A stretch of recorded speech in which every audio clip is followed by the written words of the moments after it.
I'm Kat, in case you haven't been here before or have missed the introduction. I am working on a weight loss revision surgery. I had roux in 1999, and in the last year and a half I've gained most of my weight back. So that's what's going on with me. I wanted to go ahead and begin this video with saying that this video is all about where I've been and how I got to where I'm at. I'm going to start by saying that when I began this journey, I really was a young child. I wasn't overweight as a child, but I watched my mother struggle with her weight my whole life. I watched her go through Weight Watchers and Jenny Craig, and I mean, you name it, and I saw her try it and fail. And I thought to myself, diets don't work. They just don't work. So maybe I had a foot in the door at failure from the get-go. So rewind back to high school. The beginning of high school, 9th grade, I was a size 9, very average. Went through a few emotional things at home, dealt with some diagnosis of bipolar and that kind of thing. Gained a few pounds. I was about 165, size, I'd say 14 to 16. By the time I got pregnant at 17. With my first pregnancy, I gained over 100 pounds. So, that was, you know, the doctors kept saying, whoa, you know, what's going on? And I was like, I don't know, you know, I just eat when I'm hungry, I just eat what feels good. I was nauseous the whole time, so I was throwing up 6 to 8 times a day for 10 months straight. I know they say pregnancy is 9 months, but really it's 10 months, and he was 2 weeks late, so I'm going to claim every bit of that 10 months. So, in the end, I decided that I was going to look for other options besides diets. I did months of research, and back then I was on an old 486 computer. It was 1998, 1999, and I did my research, and finally I came across Surgilite. Now, Surgilite had, their claim to fame was Dr. Papula had been doing surgeries for 20 years. They called me back after my first phone call and set me up with what they called an orientation. So I go down there, and it is basically like any other kind of orientation. You know, they go through what's going to happen, what the surgery entails, after processes, after care, all that stuff. They kind of went over it in bulk format, I'd say. So at the end of it, they asked us to write down every diet we'd ever tried, how long we've been trying to lose weight, what our current weight was. I was at 163, I believe, at the time of that orientation. I'm sorry, 263. I was not in Wonderland. I don't know why I can't get my numbers straight tonight. Anyway, they approved me by writing all the letters for me to the insurance company. I had Blue Cross of Oregon at the time, even though I lived in California. It was a weird thing. So in 1999, they scheduled me December 14th to have surgery. So I am on chat rooms and websites trying to figure out as much information as I can suck up on what's going on and what's going to happen to me.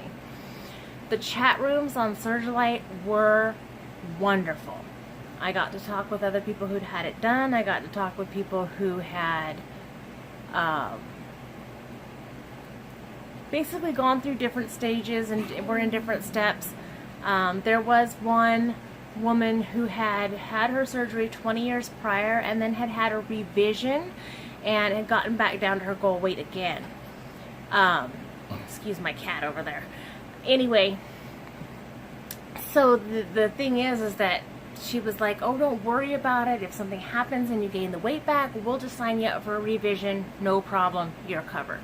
So I'm thinking, yay, that sounds great. So I go in to the chat rooms and I see people talking about what they can eat, what they can't eat, what they can do, what they can't do right after surgery. And I hear there's this girl on there and she's typing about how she's able to eat a burrito, but it takes her almost a whole day. And I'm thinking, burrito? I thought we were supposed to eat like special stuff, you know, not regular fast food type foods. I thought we were supposed to change our diet. So I didn't judge, I didn't say anything, I just, interesting, and went on. But somehow that stuck with me a little bit. So later down the road, the appointment time comes up. I drive to Hollywood, California to have it done. My grandmother drove me down there. It was Hollywood Hospital, and I expected it to be glitz and glamour, and it was anything but. It was a small, little, scroungy type hospital, I guess, at the time.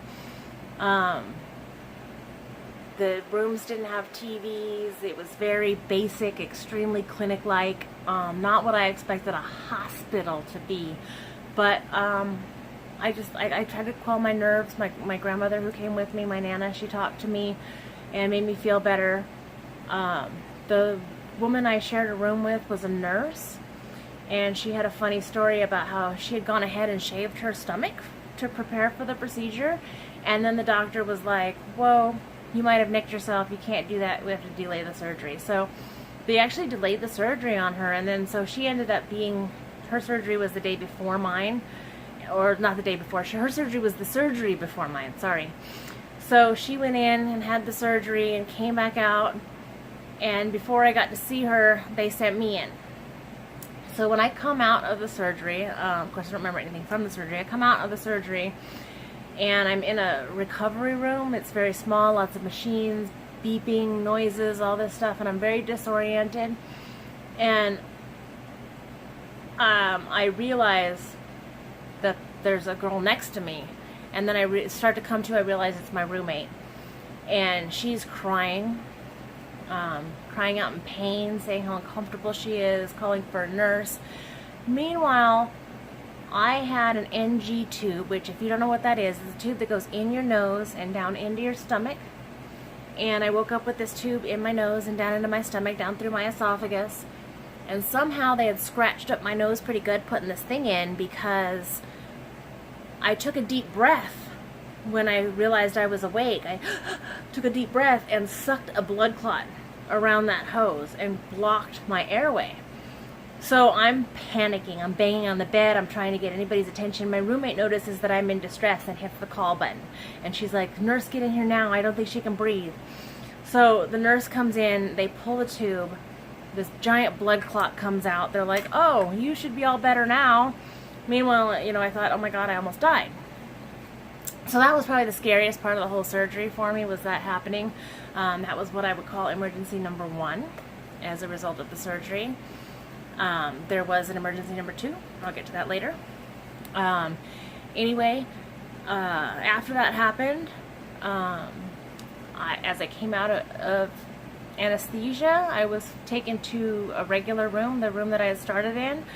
My roommate was there. She cried all through the night, all the next day. The next day I woke up and my IV had slipped out of my arm, and my arm was swollen to almost 3 times the normal size. So I tell my grandma, somebody's got to come fix this IV. My arm hurts so bad. So she rang the bell and rang the bell and rang the bell, and nobody came. And my roommate's like, this is terrible. I want to take this back. And I'm, you know, I'm thinking, she's a nurse. You know, shouldn't she be on the stronger end of the spectrum? But, you know, I guess we each have our own, you know, pain levels. Mine was really bad. I was in a lot of pain, and the medication they gave me made me feel really icky. I'll get into that a little bit more later when I talk about recovery at my grandmother's house. So I recover there in the room in about 24 hours, and then they send me home. They give me a band that wraps around my waist and a pillow, to hold myself on the drive home. It's about 8 hours from where I live to Hollywood, and it's a lot of traffic, and that's probably why it's 8 hours long. But anyway, every little bump in the road was excruciating, and I cried at least half of the way home. So, sorry, I don't know where this fly came from, but of course this decided to bother me while I'm making my video. So, I get home, and they've given me medication, and pretty much all I do is sleep. I can't really sit up. I just kind of roll to the side to get out of bed. And then I cried for my grandmother to come help me. Every time I would wake up from the medication, I would feel like I had sunk into my bed. I was so groggy and just disoriented by the medication they'd given me. So I remember the first day that I tried to take a shower. It was about a week out, and I was still on pain medication because I was, I had an open surgery. I was still in a lot of pain. So I get in the shower, and I've got this plastic sticker over my abdomen, over the incision, and the water was a little too warm. I got dizzy, and I fell out of the shower, shower curtain and all. My grandmother heard this big crash, comes running in, and there I am laying on the floor, naked and wet, in the shower curtain, crying. I'm afraid I have split myself open. I'm afraid I'm laying there dying, and I'm just about to have a full-on panic attack. So she calls, and they're like, it's fine. You take her to her doctor if she's having, severe pain, and it's normal. So I remember it was probably about 3 weeks before I was, weaning off the pain medication. And I couldn't drive for at least 6 weeks, I think it was. And I was feeling so housebound. It was around Christmas time. My mom put Christmas dinner in the blender and added liquid and then strained it out and gave me the broth. 2 teaspoons at a time, mind you, because that's all I could take. 2 teaspoons at a time. And I felt miserable. I was sick. I was weak. I was tired. And I was wondering if maybe I had made the wrong decision. First 1 to 3 months was all soft foods and liquid diets, and you can't have anything with this and you can't have anything with that. So when I hit the 3rd month and I was allowed to have actual food, I was elated, and everything tasted great. And I thought to myself, well, if I can only have this much. So there was plenty of instances where I overate. More than my 2 teaspoons I was allowed to have, and I would do what I would call topping off, which is I would go throw it up, whatever didn't fit, because I would literally feel like I was choking to death. So I'd go to the trash can or the toilet, and I'd just throw up what was on top. I did this a lot. It wasn't like purging and binging. It wasn't like I was eating a lot of food. I was eating very little, like maybe 2 bites of steak, and it didn't sit right. Now, steak, I gotta say, was the hardest thing to eat. Beef, ground beef felt like rocks in my stomach. I'm going to get into that a little bit more in another video.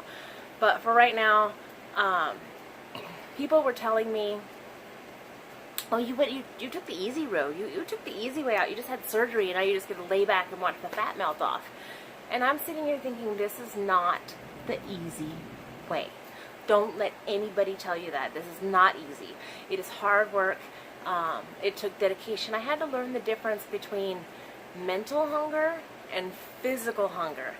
And when I was physically full, I would still be mentally hungry. And that is got to be the hardest lesson.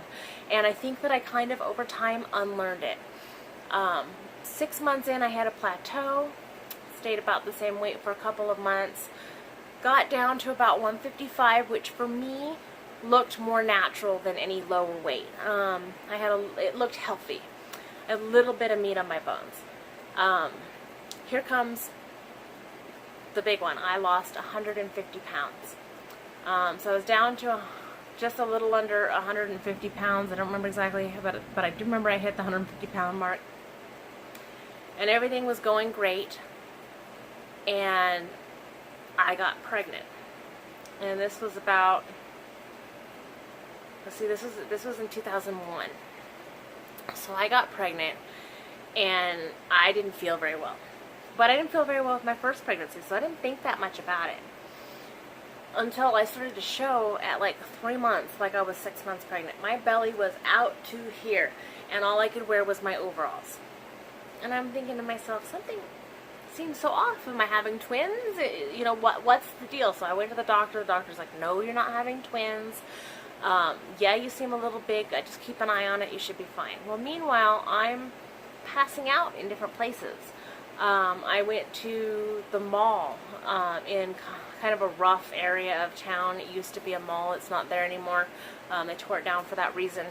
But I went there and I was Christmas shopping, and I passed out on the table and woke up like, I don't know if it was half an hour or an hour later with my purse hanging off my shoulder. I mean, I could have been mugged, I could have been robbed, I could have been carried away. I would have never known the difference. So I got scared, and I was really worried about it, but I still was being told by the doctors everything's fine. So one night, it was December 18th, 2001, I sat down to watch Survivor and have a bowl of cereal, honeycombs, and about halfway through the bowl of cereal, I felt like I had to go to the bathroom. So I put my cereal down and I went into the restroom. Well, I did go to the bathroom, but I just felt worse afterwards. So as I'm feeling worse and worse, I just feel like I have to go to the bathroom more and more, but nothing is coming out, and I'm thinking constipation, you know, what from? So I get off the toilet and I call the advice nurse and I'm like, look, this is the deal. And she says, you know, you have the list of approved medicines for pregnancy. Go ahead to the pharmacy and pick some of that up, and if none of that works, then you can come on in. So I send my husband at the time to the pharmacy to pick up everything on the list, which he did. He got everything on the list. He comes back to find me laying on the floor in the hallway in so much pain I can't move. And he says, what's the matter? What do I do? And I said, take me to the hospital. So he manages to get me to the car, throws me in the back seat of his Dodge Neon, where the windows only roll down about halfway in the back seat. And I lay in the back seat while he rushed me to the hospital about 5 miles away. He was driving fast. He was throwing me all over the back seat. I got sick in the back seat several times because the windows wouldn't roll down for me enough to stick my head out the window. And he says, where should I pull up, as he pulls up the hospital? And I just said, front doors. Just like that. I just remember saying it just like that. And I walked in, while he took the car to go park it, I walked in, and there was a pillar in the middle of the hospital. And I kind of leaned against the pillar and passed out, hit the floor. And I tell you, nothing gets you service at a hospital faster than passing out in front of them, I tell you what. I woke up on a gurney in the hallway in so much pain that I couldn't hold still. I was squirming. It just hurt so bad I just couldn't get comfortable. A doctor walked by, put his hand on the gurney to foot brake so I wouldn't roll into the hallway, and I grabbed this doctor's hand. I grabbed him by the wrist and I said, somebody get me something for the pain. He yanked his hand back and was like, I will do what I can, and disappeared. A little while later, they came in, they put me in this really hard wheelchair. It was like a wooden, old-fashioned wheelchair, and they take me to a room where they give me multiple enemas, they give me charcoal to drink, and I cannot use the bathroom. They keep me in the hospital for over a week before they finally decide this girl has not used the bathroom. Enemas just come right back out with no success. Something's wrong. We're going to do exploratory surgery. So that's what they did. They came in and they got me and they took me for exploratory surgery. When I woke up, my sister, who was supposed to be in Texas, was standing there with my stepfather. And I immediately knew something was wrong. So I go to ask, and I realize I've got a tube in my mouth. I can't talk. So I'm trying to write on a pad of paper what's going on, but all I can do is make scribbly circles. It was not good at all. I was very scared, drugged, and in a lot of pain. Turns out they had kept me open for 3 days to flush me with saline because I was so necropic inside.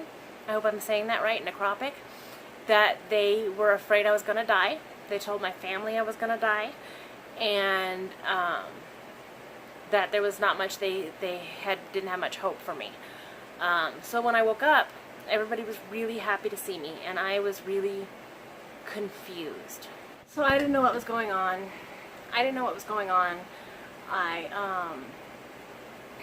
recovered from that.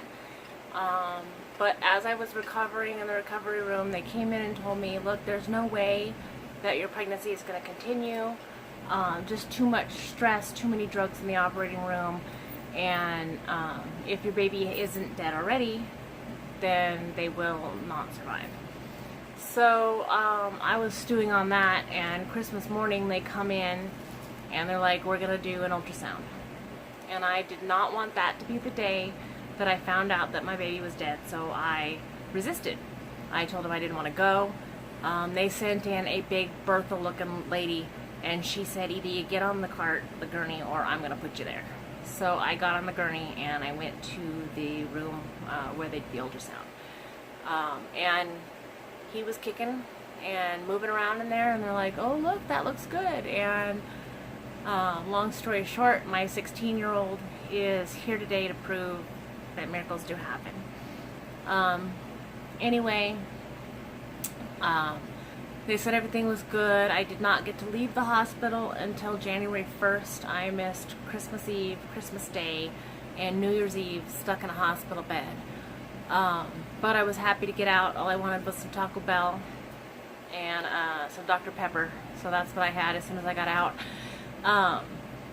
After that, I had severe bouts of IBS. Lasted a few years.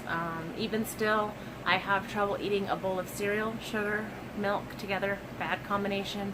I can drink coffee with creamer in it if it's non-dairy, but I avoid cow's milk in pretty every instance except for cheese. I love cheese. I have a severe reaction to ice cream. I have a really hard time eating it. I get dumping syndrome straight away from any of these things. And as a result, I experienced a lot of bouts with low blood sugar. I did something sweet, my blood sugar would shoot, up just barely above 100 and then fall down to like 35. There was an instance where my neighbor came over and found me on the floor because I was just too disoriented and confused to get up and move around, and she brought me some soda and a piece of hard candy and basically sat there with me until I was feeling alert enough for her to talk to me and see if I was okay. She did not call an ambulance, thank goodness, but she luckily was there in a bad situation. So in the end, I did lose all the weight. There were a few complications, so that does make me nervous moving forward with the revision surgery. The fact that there were complications. My fiance's grandmother actually passed away from complications from a similar surgery. So the nerves are there, I gotta tell you. Moving forward, I have appointments. My other videos are about the process I'm going through there. I learned a lot about myself through the process. I learned a lot about like I said, emotional eating versus physical eating. I think I'm going to make a whole video on that. So watch for that later. Thank you so much for watching. I really appreciate your time. And, if any way that I've helped you or done anything that can aid you in any way, that's my goal. Thank you so much for watching. Please hit like, hit the subscribe button if you'd like to see more, and ding that bell if you'd like to be alerted of each and every upcoming video. Talk to you soon. Blessed be. 2010, 2011 was a really interesting time. A lot